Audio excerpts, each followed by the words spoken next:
Hello and welcome in, you guys. Today, we are here to go over One Piece Volume 108's SBS Corner. Just in case you guys do not know what the SBS Corner is, it is the section of the manga where Oda takes in reader questions and he answers them.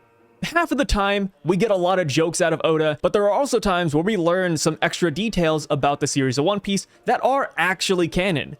So yeah, with that being said, let's hop into Volume 108's SBS. Also, real quick though, major shoutouts to Library of Ohara and Peace because they are the main people who have provided these SBS questions and answers. So the first one we have from New World Art Tour says that Oda reveals the hobbies of sword members. We learn that Drake really likes reptiles, believe it or not, and he also likes astrophysics. Kujaku, which I believe is Sudo's granddaughter, is a big fan of taming others, which relates to her devil fruit, and she also likes to make sweets on the side. Groose likes solo camping and dancing. Kobe likes sea fishing and training. Hibari likes photography and pouch collecting, and Helmeppo loves fashion and to walk and eat.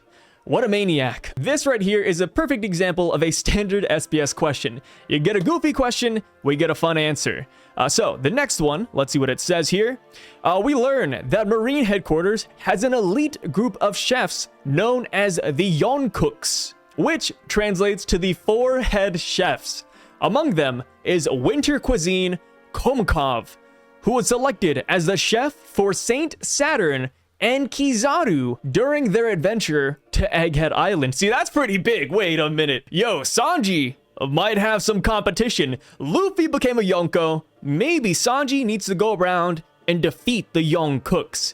I kind of like that we have this random backstory. And also, I love how Artur pairs this information with the picture of Saturn guzzling down a glizzy. Yeah, this is really fun, and I wonder if we'll ever meet the rest of the Yonkooks before the series ends. And as goofy as it sounds, I do wonder if Sanji will ever acknowledge them. He never has to, right? It's not like this is a prime aspect of the story, but now I am really curious about the three other Yonkooks. Based on Kuma's epithet, I wouldn't be surprised if the other Yonkooks are the spring cuisine, the autumn cuisine, and the summer cuisine. I think this could be a lot of fun in the future. But going on to the next SBS question, it turns out that the name of the cross-guild ship is the Big Top Blaster. Okay, that's a pretty good name. Wait a minute. Yeah, it's kind of crazy because we didn't get the name of Buggy's ship when we had the cross-guild chapters. But here in SBS, we finally learned the name of it. Since it has the name Big Top Blaster, I wonder if it has a blaster cannon like the Thousand Sunny and how they have the Gao cannon, right? I mean, if you look at Buggy's ship, it does have the figurehead, so maybe the mouth does open and it shoots out a Muggy Ball.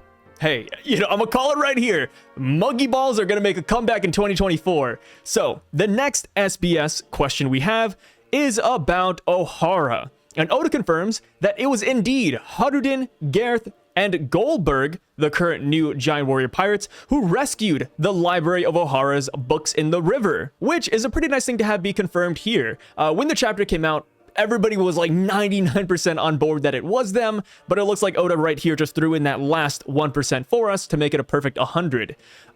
This does make me wonder though, like it brings back the question of why didn't Haruden mention this to Robin back in Dressrosa? Because the main reason why Robin is wanted by the world government is because she is the devil of Ohara. So you can't exactly feign ignorance like, oh, I didn't know Robin had a connection there. No. Haruden knew, and Haruden was there at Ohara weeks later, so I do wonder if maybe this will come back up later down the road, especially since it looks like we will be going to Elbaf after Egghead Island.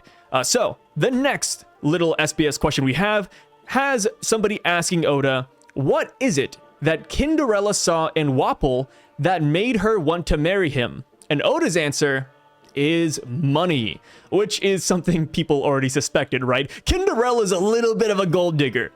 If you look like Wapol, you don't exactly get Kinderellas out there. I mean, it's possible because not everything revolves around looks and appearances, but Wapol doesn't exactly have a great personality behind that, right? So yes, Kinderella is only with him for the money, and we don't know where Kinderella is right now. Last we saw, Wapol left her in the dust back during the reverie, so she's kind of MIA. Maybe she's back at Evil Drum Kingdom, and maybe she'll make a reappearance pretty soon. I have no idea. It's always really hard to predict where Oda is going with the story. I mean, hey, Wapol is a key character in 2024. Who would have guessed this? I have no clue. So in the next SBS comment, Oda reveals that the bear-like ear things that comes out of Kuma's head are actually just his bedhead. Yes, it turns out that his bear ears have nothing to do with this Papa no Mi, and it's just Kuma's hair, which is something a lot of people came to realize with the last couple of Kuma flashback chapters, because after Kuma eats the devil fruit, he doesn't get the paw ears until much later. And it's like, wait, if it was related to his devil fruit, then he would have got it right then and there when he ate it at God's Valley. It does make me wonder, since it is confirmed to be bedhead, why Kuma doesn't just simply mat down his hair, but maybe he would have been too cool for all of us. So the next SBS comment, Oda mentions how there are no traditional civilians on Hachinosu. Instead, the people who live there are former criminals who run the local establishments. Though the island may be lawless, its criminals still follow some rules. And yeah, that makes a lot of sense, because whenever we cut over to Hachinosu, whether it's in the anime or the manga, the Hachinosu residents don't exactly look like stand-up people. They all look like pirates, so Oda confirms it here. And I like what he adds at the end where he says that even the criminals follow some sort of rules, because it reminds me of what Big Mom said back on Onigashima, how even in the world of pirates, there are some rules that one must follow. And yeah, it looks like Oda really wants to hammer that down here as well. All right, so on to the next SBS piece. We learn about Vice Admiral Hototogisu, who works under Suru's squad. Just like other several female marines, she is named after a bird, the lesser cuckoo. Oda confirms that she is indeed a member of Suru's squad, and we see her in Lost flashback and later in present Dressrosa. And the reason it looks like somebody asked this question is because back during the Garp versus Kuzan fight, we saw a female marine slap Garp in the back of the head. Some people were actually up in arms at this, saying, wait, who has the authority to attack Garp like that, right? Even if it's a gag, it's like, wait, nobody should be able to hit Garp. So it looks like that's what people asked, and here we got an answer. I also like how Oda makes her a vice admiral, as if we didn't already have a bajillion vice admirals in the story. Love to see it. You know, I love the vice admirals. Keep on giving us more, Oda. Keep on giving us more. So in the next one, Oda mentions that he added named attacks to One Piece so that children could replicate them and simulate when playing together. Oda encourages adults to try it at their jobs as well. So that is why we have the classic Gumu Gumu no pistol, Gatling, whip, all that good stuff. And hey, pretty much every other anime and manga follows this trend as well. I'd actually be hard-pressed to think of any series that doesn't have their main characters shout out whatever ability they're doing. And I do agree, you know, as a kid, you know, I might have thrown a couple of Gatlings here and there. It never really turned out too well. My arms didn't exactly stretch like Luffy's. So the next one is from Pew Piece. And somebody asked Oda, from which pirate crew does the name of the beautiful girl who hugged Shanks belong to? I want to be hugged by her too. And Oda says, oh, she's Lunaria from the Butterfly Pirates. She was saved by Shanks when she was a child. From then on, she idolized Shanks and became a pirate. Wow, where have we heard that story before, right? She low-key sounds like the female version of Luffy, right? Saved by Shanks, wanted to be a pirate, idolizes him. And also, same could be said for the kid at Elbaf, or the bar at Elbaf, because that kid also idolized Shanks and wanted to join his crew. How does Shanks keep on finding these random kids and saving them? I have no clue, man. There should be a Shanks saves kid counter on the screen or something. It just sounds like a common story at this point. Shanks is such a good guy. So, moving on though, somebody asked Oda, is Morgans a flightless bird from the mink race? And Oda says, right. There are no bird species among the mink race. The mink race is composed of animal humanoids with fluffy hair. With that being said, Morgans ate the bird fruit model albatross, and he is always in his human bird form. I wonder what he really looks like in his human form. Which is something we learned back when we got Morgan's Vivre card, but Oda wanted to repeat the answer again. But also, he does bring back up the giant mystery of who is Big News Morgans really? Because this guy, whoever he is quite old. I would consider Big News Morgans an OG pirateer because he was present during God's Valley. Well, he wasn't at God's Valley, but Morgan's printed the newspaper about God Valley. So it's like, yo, like this guy has been around for a long time. So I feel like once we get his identity revealed to us, or his human form revealed, he might actually be a key character. I mean, hey, he could be the man marked by flames. He could have been a crewmate on Roger's crew. I have no idea, but I do believe that the Big News Morgan stock goes up with every chapter. So the next thing we have is about MIhawk. And somebody says, hello, Oda Sensei. In chapter 1058, Crocodile mentioned that MIhawk was once called the Marine Hunter in the past. Is it somehow related to the reason why MIhawk joined the Shishibukai? And Oda says, MIhawk is a person who holds a grudge against the Marines in the past and has experienced a great betrayal. In the sense of solitude, he is just like Crocodile, who doesn't trust people, and there's even a part of him that's getting tired of life.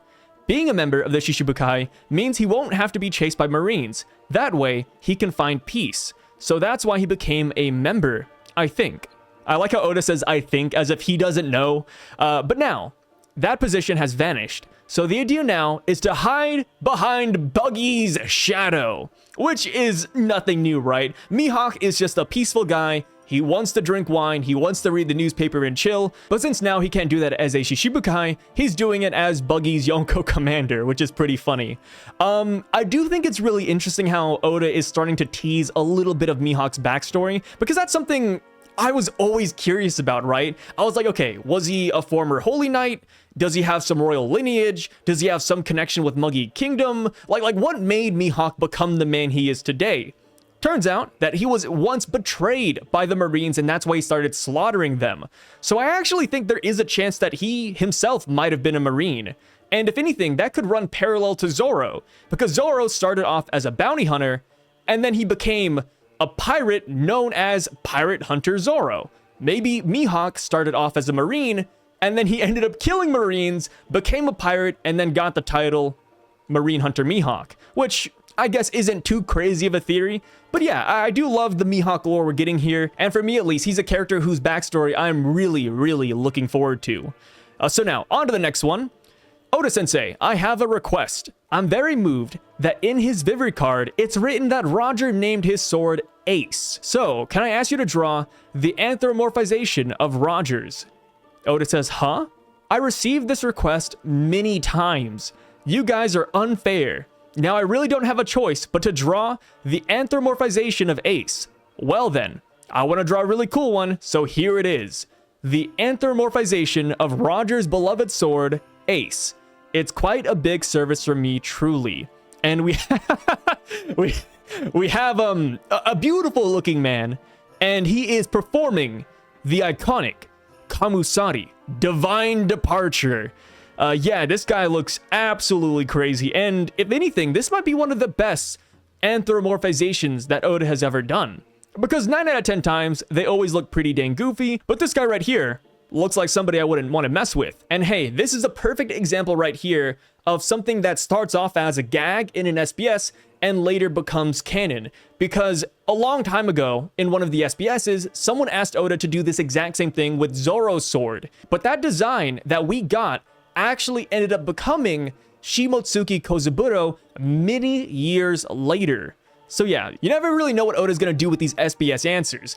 Is this design a one-off thing, or will Oda take this cursed Ace image and make it canon one day? Never know, you never know. So, on to the next one, and I think this might be the last one. Somebody says, hey Oda, what would Eva-chan look like if Eva ate the fish fruit model Azure Dragon in God's Valley? Oda says, I see. Fate is indeed paper thin. This is going to be a spoiler for those of you who only read the volume. I'm sorry. But after entering that story, I didn't want to include this ridiculous page in between. And we have the iconic Dragon Ivankov by Oda. And I say iconic because back when the God Valley chapter came out where Eva almost ate this devil fruit, people were making fan art of this all day long. So it looks like Oda wanted to hop in on the fun, and boom, we have the cursed timeline of Ivankov. Or maybe the best timeline. I wonder. You know, now that I think about it, if Ivankov actually ate this devil fruit, maybe Dragon would have already won the war. because, hey, the Azure Dragon is quite powerful. So now, on to the official last one. Somebody says, hey, about St. Garling's hairstyle, what would it look like if he kept growing his hair and beard?